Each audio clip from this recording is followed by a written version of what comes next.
We have Jack at the bottom right. That's right. Jack's house that he lived in during the war is on the far left, duplex. Right. The first Germans came to our town in spring of 1940. Horse and cart they had. And they had a great big hat of Chamberlain on the top of it. You know Chamberlain, right? That's when they came in on the end of the road. So on the end of our street was a great big house, and a German lady lived there. And the same day the war started, the front door opened, and a whole bunch of German soldiers came right out of that house. They were already there before, they came into Holland before that time. We had no water, no heat, no electricity, all during the last 2 years of the war. We had a bicycle upside down in the living room, and we had 2 dynamos on it, and we used to turn the pedals, and then we had 2 little lights on the ceiling. That's what we used for light. And then we used to say air raid when we got tired and we slowed down. We didn't pedal anymore, Of course, we were only young. I was only 11 years old. Then we had a radio what was built in the back of an armchair. But the Germans used to interfere with the sound of the radio, so you couldn't hear the BBC. So people found out if you made a square of wood with little nails on it and copper wire all the way around it, and you walked around with it, then the sound would be good. So that was my job. My elder brothers used to sit and listen to the radio, and I had to walk around with that thing and stand still, don't move, You Found the right spot, so don't move, That was no fun at all. Then another thing, we had a trap door in the toilet in the hallway. My brothers cut a hole, nailed a carpet to it, and they made a box underneath the house with an old mattress. So when they came for razzia, I used to lift it up. They went in the hole hiding from the Germans and closed the thing, and I had to drop my pants and sit down there. And in Holland in the winter time, and no heat in the house, that is no joke. And sometimes I had to sit there for a half an hour, maybe an hour, because the German soldier used to open the door, look in it, and you saw me, and then he closed the door. So when they came in the house, my mother used to get pictures of Hitler. She set up on the mantelpiece and pamphlet on the table, to throw them off. And she used to tell us, don't speak Dutch. Because for the simple reason, when 5 or 6 came in the house, there was always one that could speak Dutch. And he could hear you talk about them, and then he knew exactly what you were saying. Then, we had a pump in our house, a well with a hand pump, and the Germans used to make a sign on your house that the water there was good, so the water wasn't poisoned. So they used to come in our house and get the water whatever they want. They took our radios, they took our bicycles, cars. If you had a decent coat, they take your coat off of you. They just didn't care. That was the Hermann Göring trooper, what were the bad ones. Then I was young, and they didn't tell me anything. But I used to come home sometimes from collecting wood and scrounging around to find something. And there used to be people sitting in the corner of the living room. An old lady with a handbag or something like that. And used to say, yeah, there's some family of you, That's what they used to say. And then of a night time when it got dark, my brothers used to come and take them. They went across the field that was on the back of this house. They went across the field out of the back door, and they took those people to another house. They were Jewish people. We used to move them around from one place to the other. But sometimes in the hallway, we had a closet, and my brother made a wall only about a foot away. And when the times were really bad and a lot of Germans were coming around, those people had to stand. Now imagine, for a couple of hours standing flat in a dark room, you know, behind a wall. Because the Germans used to come in and see the clothes hanging in, and they never looked at the other wall, see, because there was only 1 foot. And that was scary, you know. Then, oh, my brother worked for a tailor, because my brother was a tailor. And I went there once or twice, and they used to sit on a table with their legs crossed sewing. That's how the tailors worked in those days, right? He was Jewish. His name was Mr. Pardon. And later on, my brother found out, now this is the honest truth, that he used to tell the Germans where other Jewish people lived, so they picked them up first before they picked him up. He was picked up later too, never came back. Oh, my brother, that was Hank. 1, 2, 3, 4, 5, 6. Where is Hank? There he is. My brother Hank, that one there, he went in a canoe with his other friend across the North Sea to England, escaped from Holland, paddled. And then he went, and that's a big body of water to go across. Yeah. And he joined the Dutch not the Marines, the Dutch Iran Brigade, because the Queen of Holland lived in Pinckney's Green. We know Queen where that is. Wilhelmina. Queen Wilhelmina lived in Pinckney's Green, and they were all there.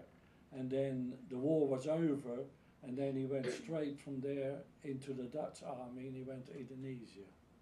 That's where he got wounded, came back home, and he had scars all over him. My wife saw all that.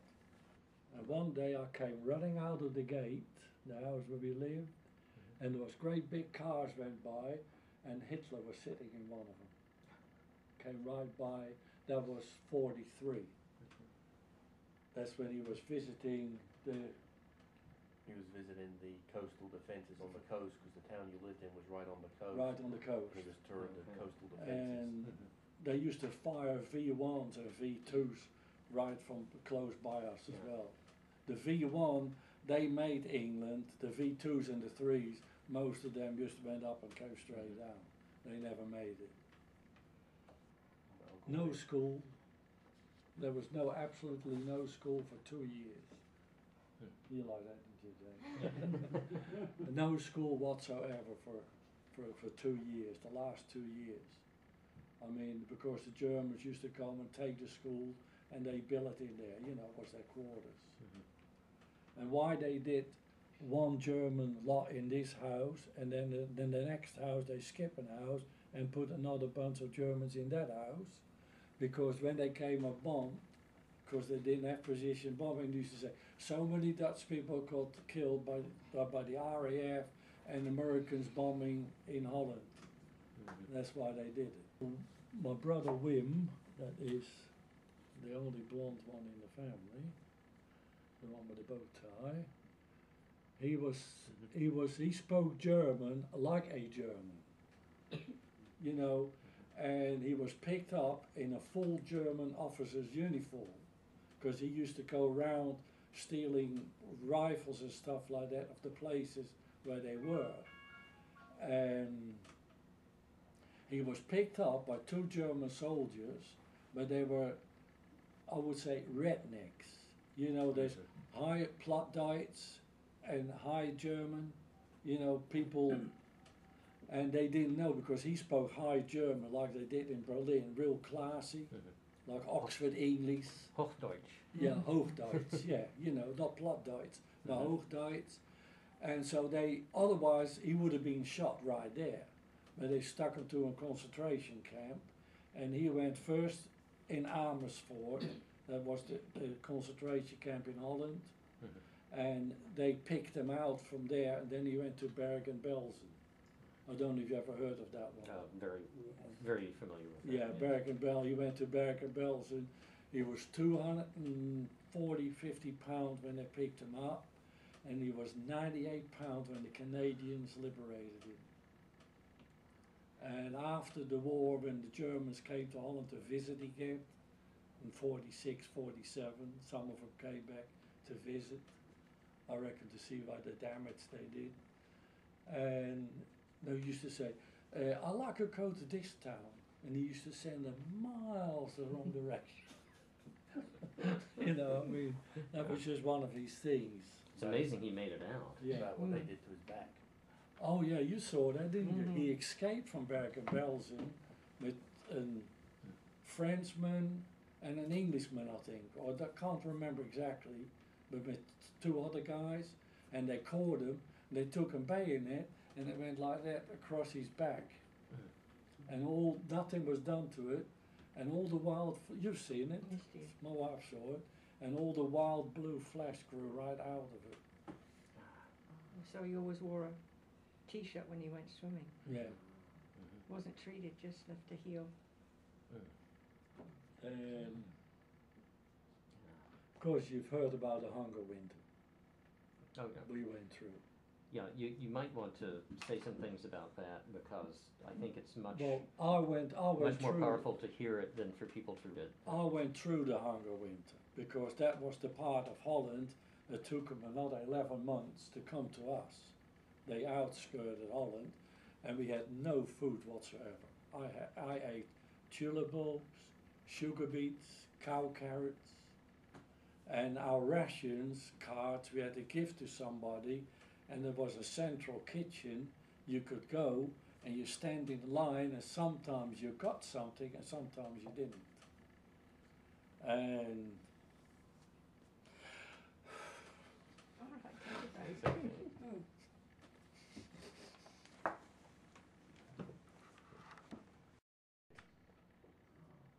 people died just.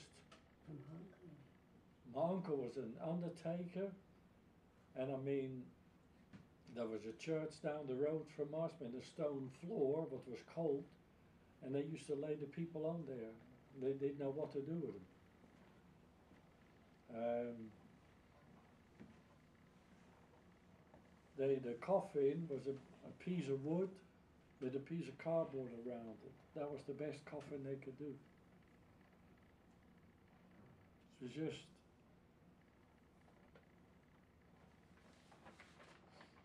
Oh, and then my brother Joop, he was picked up. That's this one here on the end. He was picked up and he was sent to a factory, Frankfurt on the Main, wasn't it? Yeah. Frankfurt on the Main, and he was slave labor, and he had to work there for years, and they were bombed, I mean, the whole time, because they made ball bearings. And that was, I mean, every Allied plane used to aim for that factory because they want to kill them all, you know, what they made there. The Schweinfurt ball bearing factory he worked at. Yeah, the Schweinberg. And then I saw the planes came over when Queen Wilhelmina made a contract with some army group, and they had all the emergency rations from the soldiers. And then the B-26s came over on certain areas, and they dropped all those little parcels food to us. And the Germans were standing around them, but they didn't touch it. They knew, but they knew they were lost then. They didn't touch it. And then that lady what used to come, she used to came, after the war she came back to our family several times. She was a Jewish lady, and she used to bring the Trouw magazine. That was the Waarheid. That was called the Truth. The Truth magazine. That was printed in a little place somewhere, and she used to come around, and then she'd bring a bundle to us, and then we used to distribute them down the road to other people again. Yuppie was he was in the house here next to us. There was a street goes round the back, and they had a garage there, and that's where he used to cook the food in. That's what he did in that house. And he used to look around and he used to say, Hitler. I mean, there were lots of Germans who didn't like Hitler, you know. But the Waffen SS, we had them stationed across the road from us in a big house. They were terrible. Yeah. And then the Hermann Goering troop, and they were even worse. I mean, they had little black bands with silver embroidery on it, Hermann Goering. And then you had the SS troops with the fezzes. The Muslim Yeah, ones came. The Muslim they were in ones your area came for a too. short time. and I mean, they couldn't even ride a bicycle, some of them. And when we were kids, we used to try to laugh at them, but you better not. They used to come up to me with a rifle button, hit you right in the face too. We used to get a matchstick, and we put it in our lapel, the men's heads up.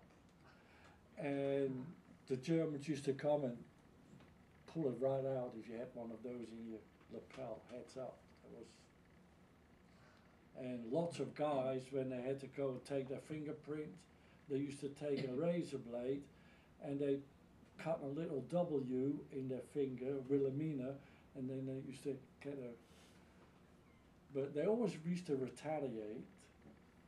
And then Treslin, where the monument is, right across from us the monument, and I mean, a couple of German officers got killed in our town overnight by the resistance workers.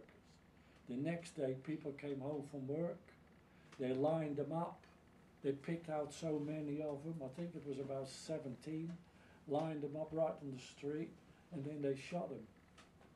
They said about reprisals. There's a big monument there now too. And they said if it happens again, we will shoot some more, but people didn't give up, you know, they did everything. And then people used to go down the street and they had the Dutch people that were on the German side, the National, the NSB, National, Socialistic. something like that, I mean, the I'll check NSB. on that, yeah. It was a branch of the German Nazi party, Dutch Yeah. Nazi Yeah, party. The Dutch On the Nazi reserve. party, you know. This You is know, the Dutch show- that these supported. show They call them something, nuts, Yeah. NSBers. NSBers we used to call them, you know, and they used to get a German cap and a little armband, and they used to walk down the streets because we used to put out that we had no cars, so we didn't work. We used to put down nails down the street, so the Germans used to get flat tires. They did anything, you know, trying to stop them, you know. This guy, his name was Peter Hummels. He killed a German, right? Stuck him on the back of his bike, on the carrier, put a rope through his coat, tied him on his middle so he couldn't get away either, and rode him right to the middle of the town where all the Germans were. That's the only way you could get rid of the body. That's how the only way you could get rid of the body. But this man, I knew him real well. He lived further down the road from us.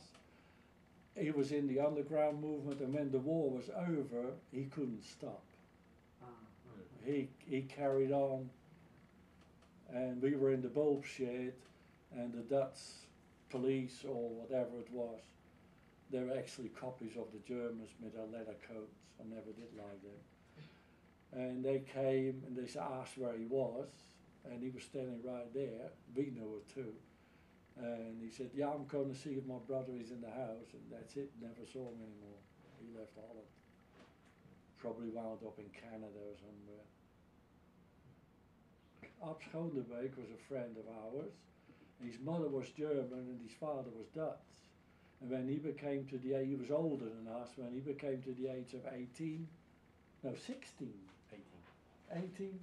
18, the Germans picked him up and he had to go in the German army.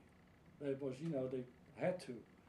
He had black hair like all of us, and when he came back from the Eastern Front, he was white. And he only been there a couple of years. But he didn't like Germans. I mean, but he had to join, you know. otherwise go to a camp. Right, I mean, not Yeah. much choice. No choice whatsoever. And he survived. Oh yeah, he survived. Oh yeah, he survived. There was V1s went up, V2s and V3s used to drop right down on the ground. And a bunch of my friends, there was 4 or 5 of them, they found one and they got a screwdriver and they were messing around with it. And then the police came to our house and they thought it was my brother and me because all 5 of them died. Oh. That thing blew up Oh. and all they could find was, they found a hand with a little ring on it and the same little ring I used to wear. You know, the boys used to wear the same sort of little toy rings. Mm-hmm. Yeah, and all 5 of them got killed that way. You mentioned that your family would tell you that these people you would find in your home were just distant family members. Yeah, family somehow. visiting, you know. How did you eventually find out what was going on? After the war, Mhm. they told, my mother told us, you know, who they were, and they were people we were helping, you know. Mhm. There was, the most of the people was in 1943, 44. That's when most of the, because it was really bad for people hiding then, because the Germans were really after them. I mean, if you were half Jewish, I mean, because we always think that my mother had Jewish in her, didn't Mhm. we? We always, Maybe, you know, great-grandparent. yeah, through the family. I mean, because my wife met my mother several times. She's also, is your mother Jewish? No, really, from features and Really? just And the her way you know, mannerisms. Mhm. The mannerism, give a lot you know, away, you but know. I mean, she was very, Regimental. very regimental, very right down to the point. She was a governess. She was a governess before she married my father, and my father was a guard to the Queen of Holland. He was just a regular soldier, but he had a fancy uniform. He looked like a major. I mean, have we got a picture of him? Not in his uniform, no. No? We never did get that one, did we? I mean, he had lapels on his uniform and tassels and everything, and he was just a regular soldier. That's all he was. He said when he came out from he stood guard by the palace in Den Haag, the Haarlem Palace, and when he went from there to the country where he lived, and he saw officers in the Dutch army, saluted him. He said he didn't know what to do. Oh, that's another thing. When he left the army in 1940. In 1940, my father came home, put his rifle up against the building where he was, and came home because they called him up for the service. And he was already old then. And then 2 days later, 2 guys, officers, came to our house, went upstairs on the landing, took their uniform off, stuck them in a little case, and they walked out in civilian clothes. So the Germans wouldn't get them. Now I don't know what nationality they were or what they were, but I remember that really well. Sneaking out. Yeah, well, I mean, the Germans used to pick them up. I Mhm. mean,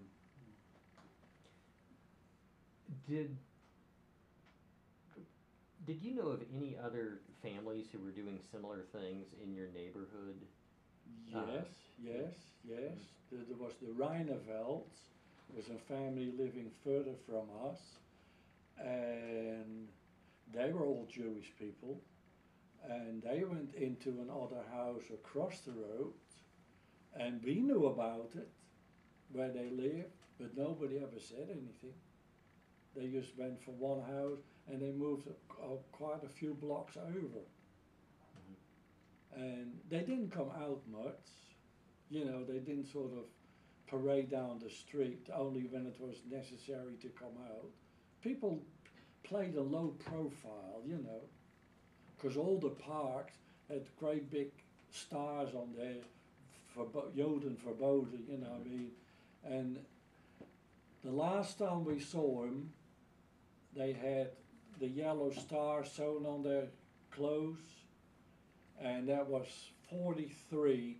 And after that, most people, they either went in hiding, or you didn't see him anymore. You know, I mean, they, Rounded up. yeah. I mean, because the Germans really got bad in about 43 in Holland, rounding up everybody, and they all were sent to Amersfoort, and then from Amersfoort they went to different camps. Oh. So he came back after the war. I come from the concentration camp. My brother knew this Jewish guy, and he said, come with me to my house, and he said, make a little hole in the wall there, make a hole in the wall there, and he had all his money stuck in different places in the house, cemented in. Well, they had to do that, you know, because I mean, well, they took our bicycles, they took our radio, and if it was a good radio, the German soldier used to keep it. If it was not too good, they used to throw it in the back of the truck and put the butt of the rifle in it. I mean, there were very few Germans what were normal.